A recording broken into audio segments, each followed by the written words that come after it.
ये है झेलम नदी। वैदिक काल में इसे वितस्ता कहा जाता था। कहा जाता है ये नदी कभी कश्मीर की सभ्यता की पहचान हुआ करती थी। ये है चिनाब नदी, जिसे वैदिक काल में असिकनी कहा गया है।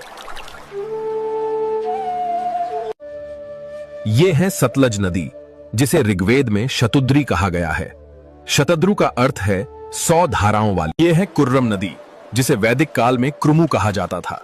आज ये अफगानिस्तान और पाकिस्तान में बहती है, कभी सप्त सिंधु का हिस्सा थी। ये है काबुल नदी, जिसे वैदिक काल में कुंभा कहा जाता था। यही नदी आर्यों के पश्चिमी सीमांत प्रदेश की पहचान मानी जाती थी। ये है घग्घर नदी, जिसे वैदिक युग में दृशद्वती कहा जाता था।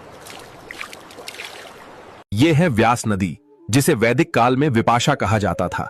कहते हैं इसी नदी के किनारे वेद व्यास ने महाभारत की रचना की थी। अब आप कमेंट करके बताइए, ऋग्वेदिक काल में रावी नदी को क्या कहा गया है।